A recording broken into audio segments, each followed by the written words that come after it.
Ladies and gentlemen, the President of the United States.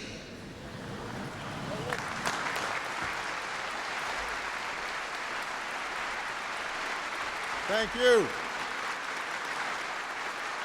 Thank you very much. Thank you. Thank you. Thank you, everybody. Please have a seat. Thank you very much. Let me begin by thanking Dr. Jared Cohon and the entire Carnegie Mellon community for welcoming me once again and for the terrific work that he and the administration, faculty, and staff do here each and every day. I also want to acknowledge your outstanding mayor, who doesn't look any older than the last time I saw him, Mayor Luke Raventhal. There he is right there.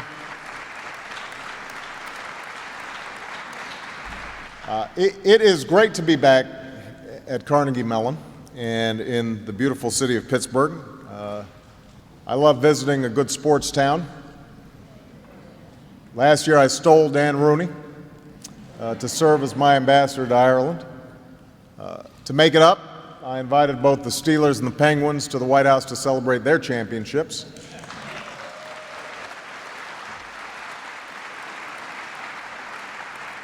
Now, seeing how the Blackhawks are headed to Philly tonight with a 2-0 lead in the Stanley Cup Finals, I'm just glad that we're on this side of the state. I noticed that a couple people said they were rooting for the Blackhawks, which tells me something about the rivalry between Pittsburgh and Philly. Of course, we meet here at an incredibly difficult time for America. Among other things, it's a time when the worst environmental disaster of its kind in our nation's history is threatening the Gulf Coast and the people who live there. Right now, stopping this oil spill and containing its damage is necessarily the top priority, not just of my administration, but I think of the entire country. And we're waging this battle every minute of every day. But at the same time, we're continuing our efforts to recover and rebuild from an economic disaster that has touched the lives of nearly every American. And that's what I want to talk about today. The state of our economy, the future we must seize, and the path we chose to get there. It has now been a little over 16 months since I took office amid one of the worst economic storms in our history. And to navigate that storm, my administration was forced to take some dramatic and unpopular steps. And these steps have succeeded in breaking the free fall. We're again moving in the right direction. An economy that was shrinking at an alarming rate when I became president has now been growing for 3 consecutive quarters. After losing an average of 750,000 jobs a month during the winter of last year, we've now added jobs for 5 of the last 6 months, and we expect to see strong job growth in Friday's report. The taxpayer money it costs to shore up the financial sector and the auto industry, that's being repaid.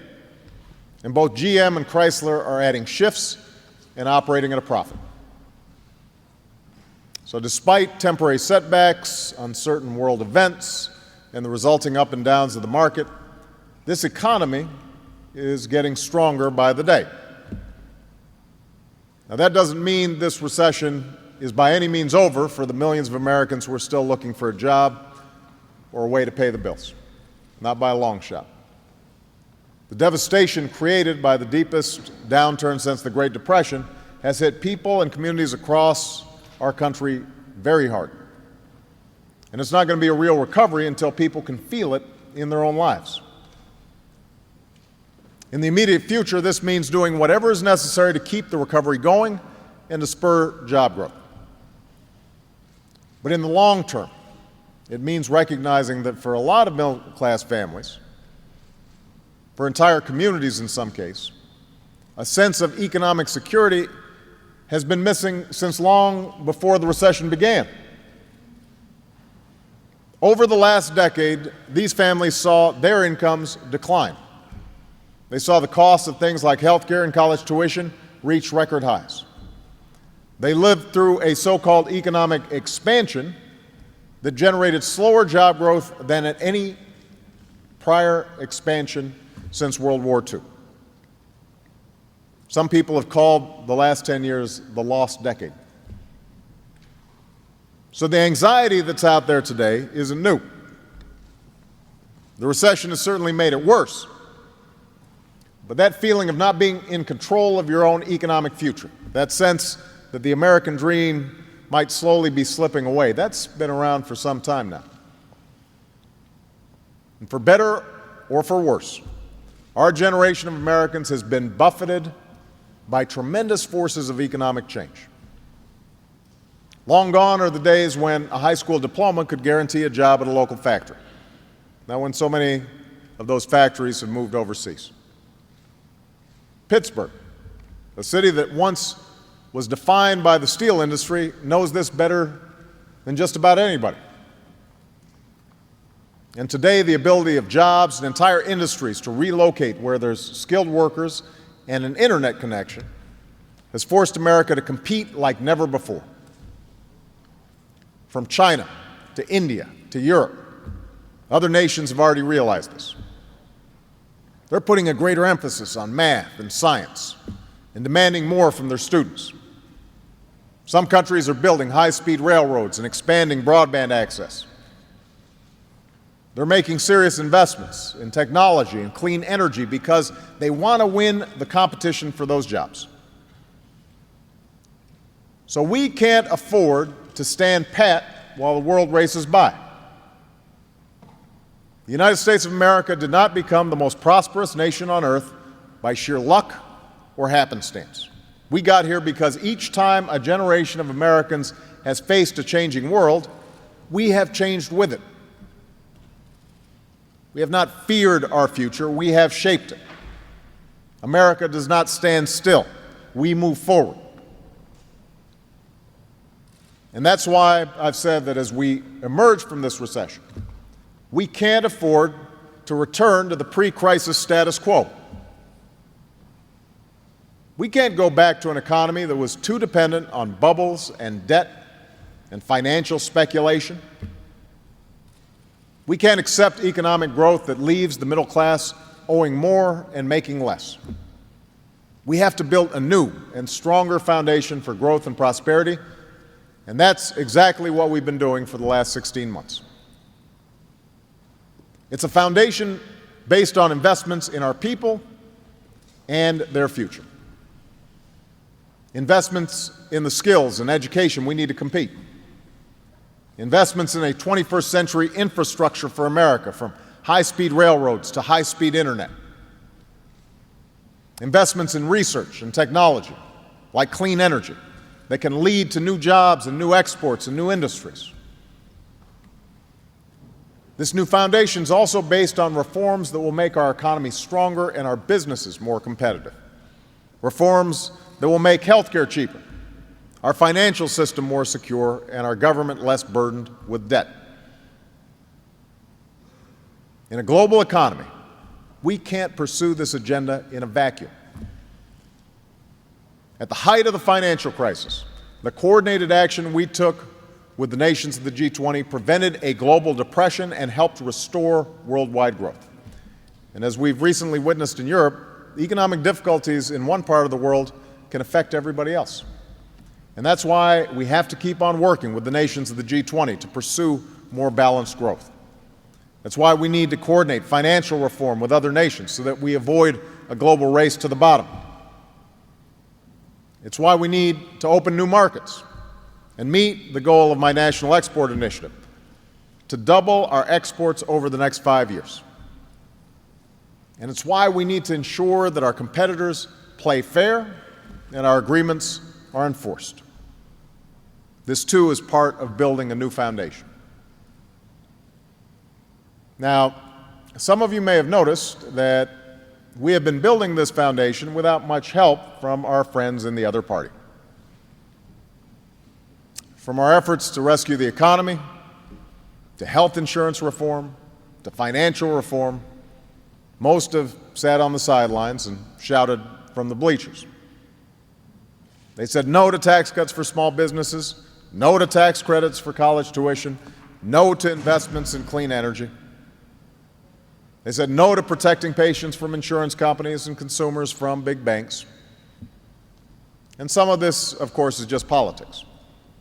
Before I was even inaugurated, the congressional leaders of the other party got together and made a calculation that if I failed, they'd win.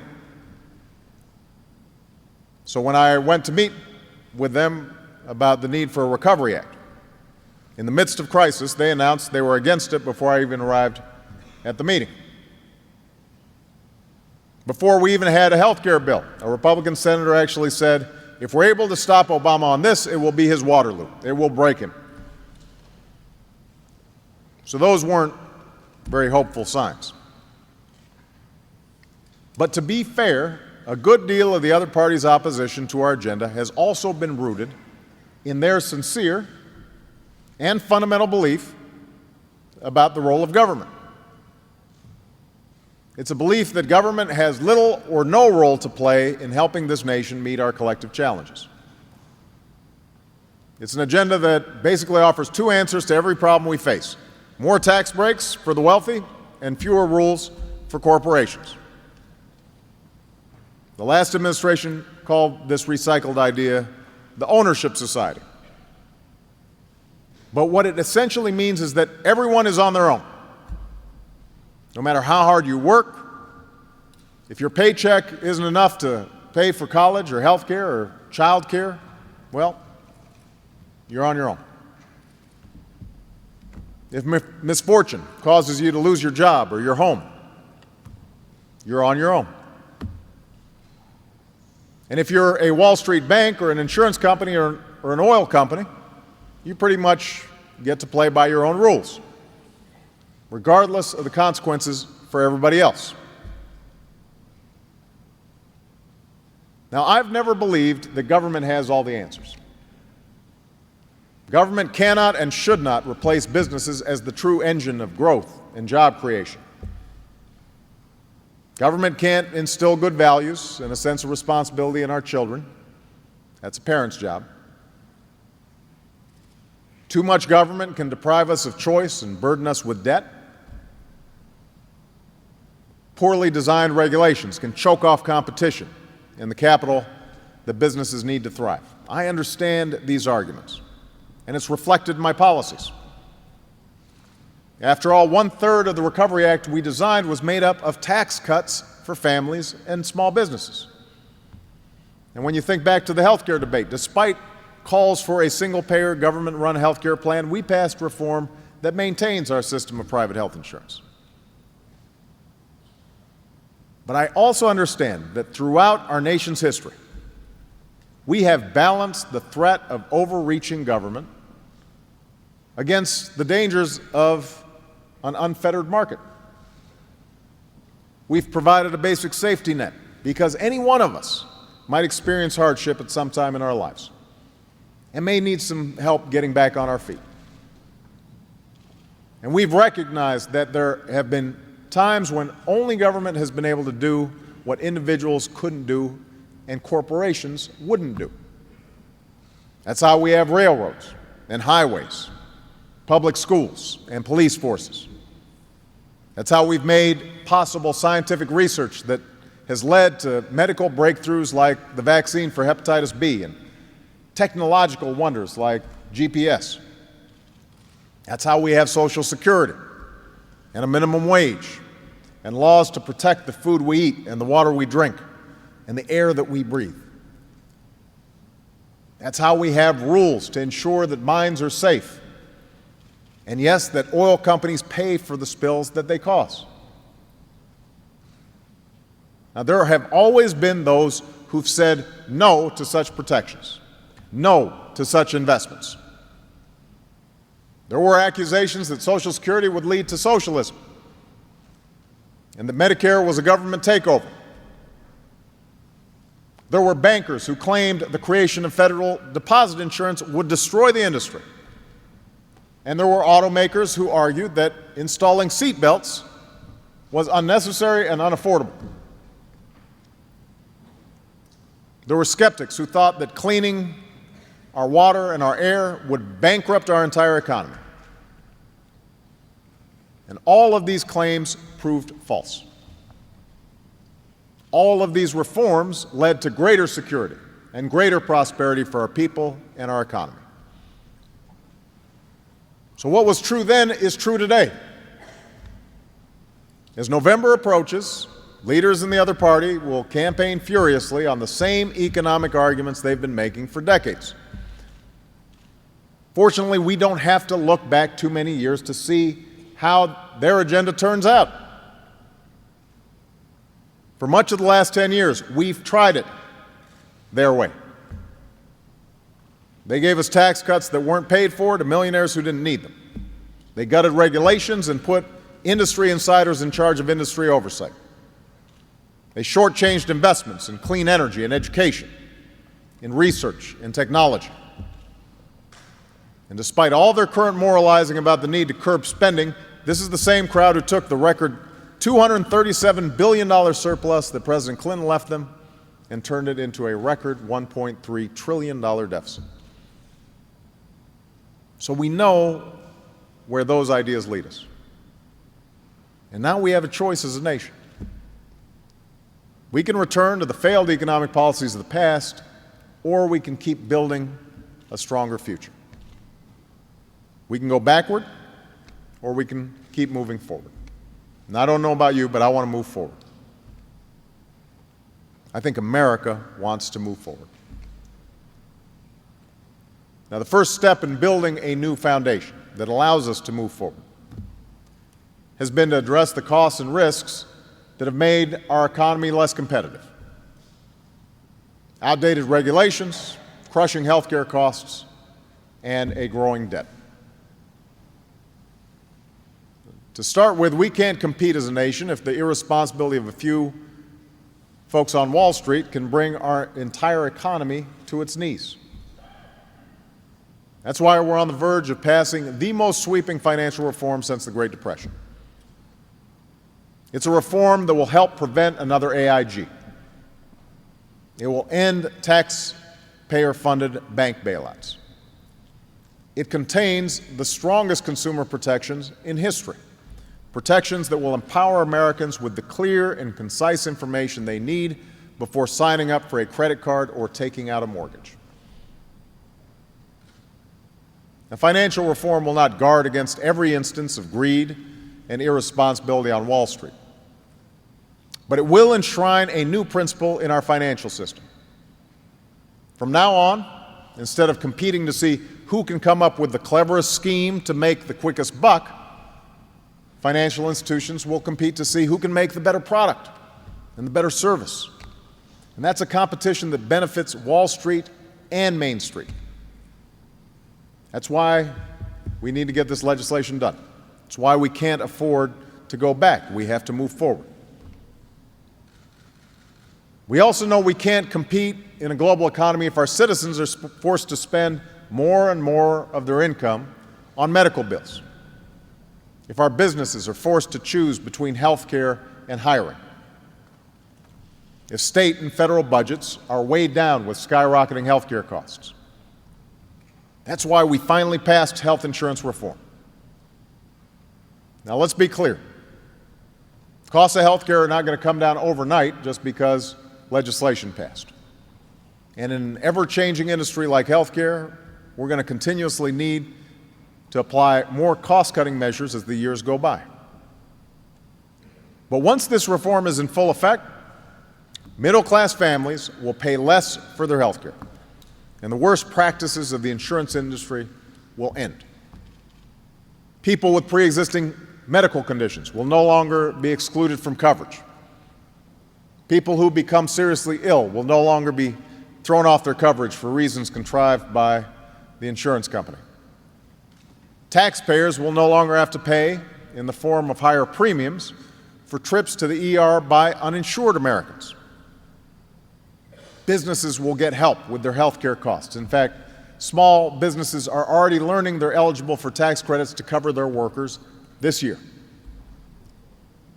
And with less waste and greater efficiency in the system, this reform will do more to bring down the deficit than any step we have taken in more than a decade.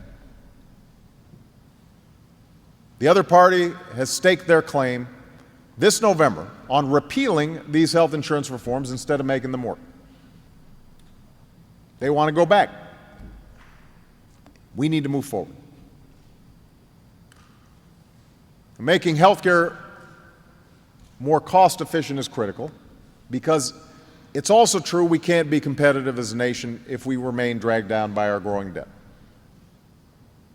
So let me talk about debt just for a second. By the time I took office, we had a one-year deficit of over $1 trillion and projected deficits of $8 trillion over the next decade. Most of this was the result of not paying for two major tax cuts skewed to the wealthy and a worthy but expensive prescription drug program that wasn't paid for. I always find it interesting that the same people who participated in these decisions are the ones who now charge our administration with fiscal irresponsibility. And the truth is, if I had taken office in ordinary times, I would have liked nothing more than to start bringing down the deficits that they created. But we took office amid a crisis, and the effects of the recession put a $3 trillion hole in our budget before I even walked through the door. Additionally, the steps that we had to take to save the economy from depression temporarily added more to the deficit by about $1 trillion. Of course, if we had spiraled into a depression, our deficits and debt levels would be much worse. Now, the economy is still fragile, so we can't put on the brakes too quickly. We have to do what it takes to ensure a strong recovery. A growing economy will unquestionably improve our fiscal health, as will the steps we take in the short term to put Americans back to work. And that's why I signed a bill that will provide tax cuts for small businesses that hire unemployed workers. That's why I've urged Congress to pass a small business lending fund so that small businesses can get the credit they need to create jobs and grow. That's why I believe it's critical we extend unemployment insurance for several more months so that Americans who've been laid off through no fault of their own get the support they need to provide for their families and can maintain their health insurance until they're rehired. And we have to work with state and local governments to make sure they have the resources to prevent likely layoffs of hundreds of thousands of public school teachers across the country over the next few months. But as we look ahead, we can't lose sight of the urgent need to get our fiscal house in order. There are four key components to putting our budget on a sustainable path. Maintaining economic growth is number one. Healthcare reform is number two. The third component is the belt-tightening steps I've already outlined to reduce our deficit by $1 trillion. Starting in 2011, we will enact a 3-year freeze on all discretionary spending outside of national security, something that was never enacted in the last administration. We will allow the tax cuts for the wealthiest Americans to expire. We've gone through the budget line by line and identified more than 120 programs for elimination. We've restored a simple budgeting rule that every family and business understands, called pay-as-you-go. And we will charge the largest Wall Street firms a fee to repay the American people for rescuing them during the financial crisis, a fee that will bring down the deficit by $90 billion.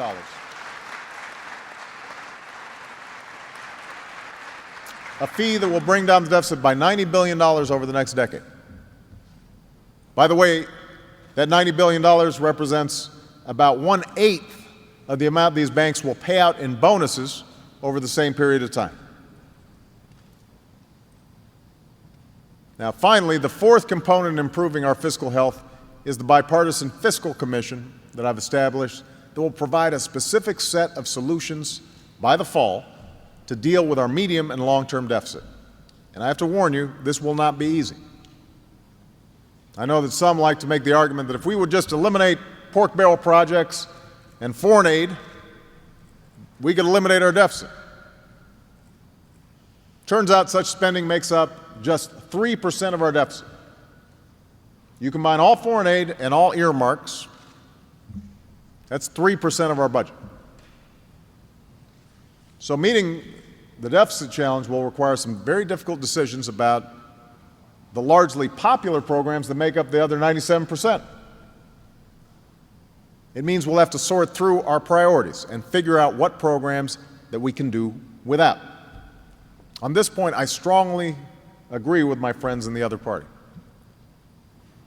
What I don't agree with is the notion that we should also sacrifice critical investments in our people and our future. You know, if you're a family who's tightening your belt, you will definitely sacrifice going out to dinner, but you're not going to sacrifice saving for your child's college education. It's precisely our investments in education and innovation that will make America more competitive in the 21st century. And we can't go back, we've got to move forward.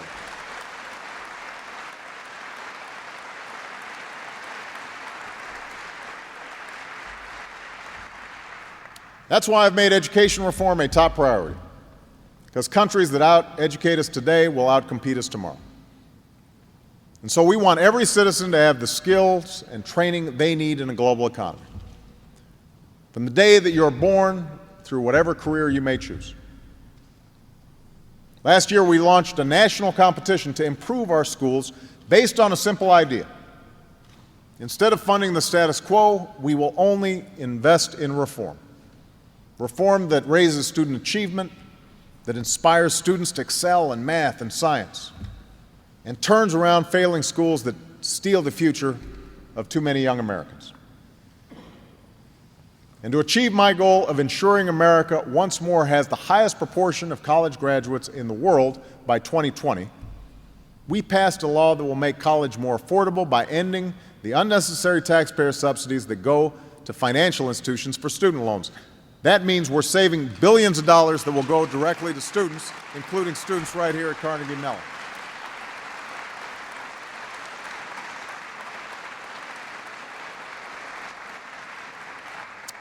It's a bill that will also revitalize our community colleges, which are a career pathway to the children of so many working families. In addition to training our workers for the jobs of the future, we're also investing in the innovation that will create those jobs here in America. The research, the technology, the infrastructure that will secure our economic future. Right now, as we speak, the Recovery Act is putting Americans to work building a 21st century America. There's no reason China should have the fastest trains or that rural Pennsylvania should be without high-speed internet access. We've got to make those investments. From the first railroads to the interstate highway system, this nation has always been built to compete. So we're going to invest and are investing right now in new infrastructure, expanding broadband, health information technology, advanced manufacturing facilities, America's first high-speed rail network. We're also investing in the ideas and technologies that will lead to new jobs and entire new industries. Consider what we've done with clean energy. The tax credits and loan guarantees in the Recovery Act alone will lead to 720,000 clean energy jobs in America by 2012. 720,000.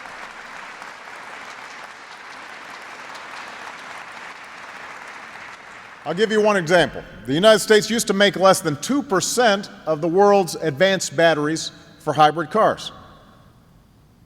By 2015, because of the investments that we made, we'll have enough capacity to make up to 40% of these batteries. Now, this brings me to an issue that's on everybody's minds right now. Namely, what kind of energy future can ensure our long-term prosperity? The catastrophe unfolding in the Gulf right now may prove to be a result of human error, or of corporations taking dangerous shortcuts to compromise safety, or a combination of both. And I've launched a national commission so that the American people will have answers on exactly what happened. But we have to acknowledge that there are inherent risks to drilling 4 miles beneath the surface of the earth. And these are risks These are risks that are bound to increase the harder oil extraction becomes. We also have to acknowledge that an America run solely on fossil fuels should not be the vision we have for our children and our grandchildren. You know,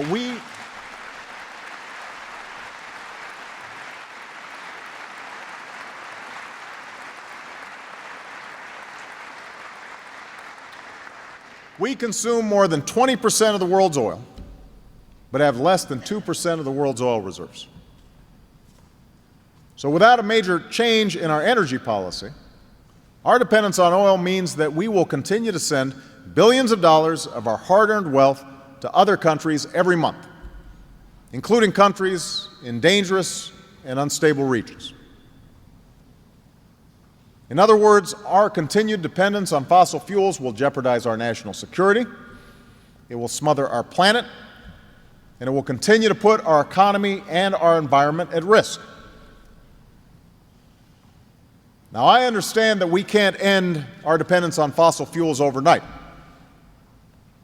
That's why I supported a careful plan of offshore oil production as one part of our overall energy strategy.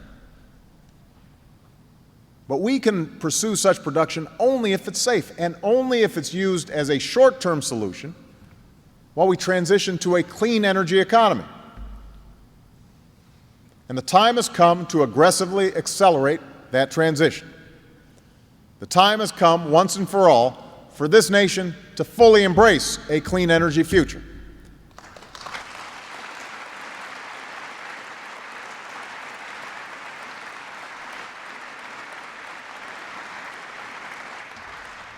Now, that means continuing our unprecedented effort to make everything from our homes and businesses to our cars and trucks more energy efficient. It means tapping into our natural gas reserves and moving ahead with our plan to expand our nation's fleet of nuclear power plants. It means rolling back billions of dollars of tax breaks to oil companies so we can prioritize investments in clean energy research and development. But the only way the transition to clean energy will ultimately succeed is if the private sector is fully invested in this future. If capital comes off the sidelines and the ingenuity of our entrepreneurs is unleashed. And the only way to do that is by finally putting a price on carbon pollution. Now, many businesses have already embraced this idea because it provides a level of certainty about the future. And for those that face transition costs, we can help them adjust. But if we refuse to take into account the full costs of our fossil fuel addiction, if we don't factor in the environmental costs and the national security costs and the true economic costs, we will have missed our best chance to seize a clean energy future. The House of Representatives has already passed a comprehensive energy and climate bill. And there's currently a plan in the Senate, a plan that was developed with ideas from Democrats and Republicans that would achieve the same goal.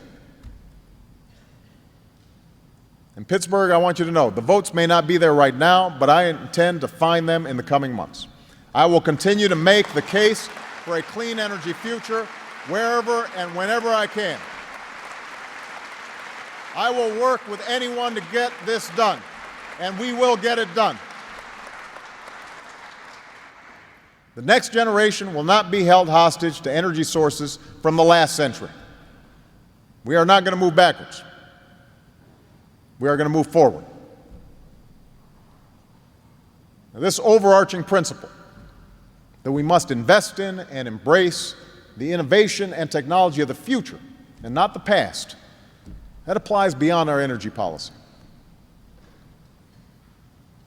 That's why we've decided to devote more than 3% of our GDP to research and development, to spur the discovery of services and products and businesses that we have yet to imagine.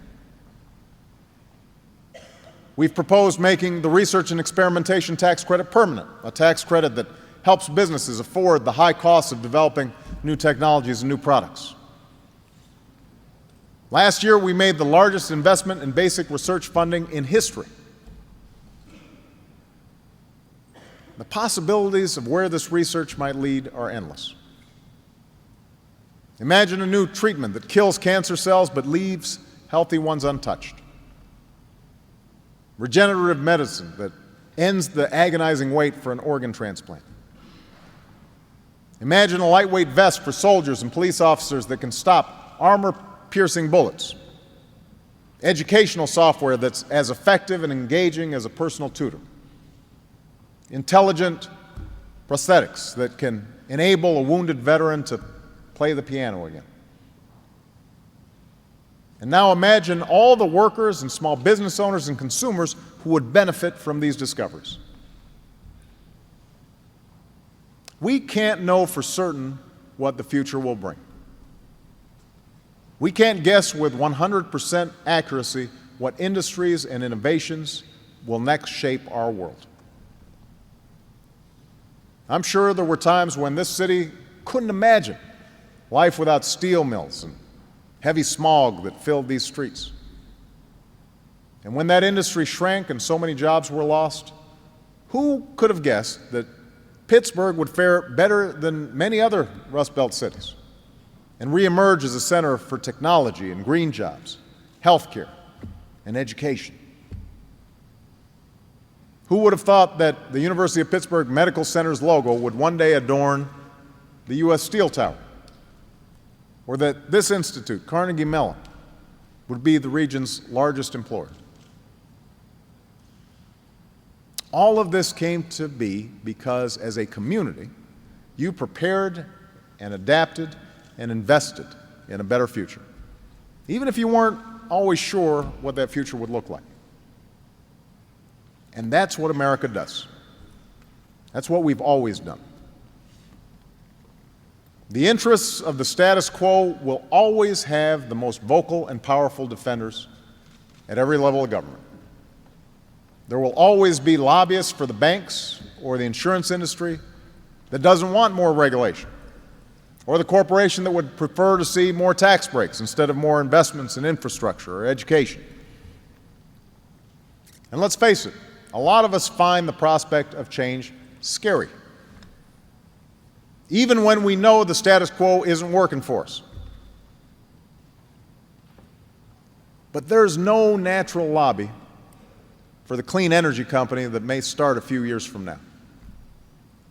There's no natural lobby for the research that may lead to a life-saving medical breakthrough.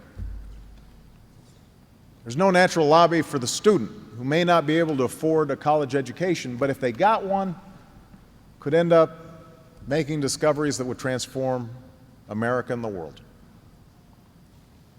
It's our job as a nation to advocate on behalf of the America that we hope for, to make decisions that will benefit the next generation,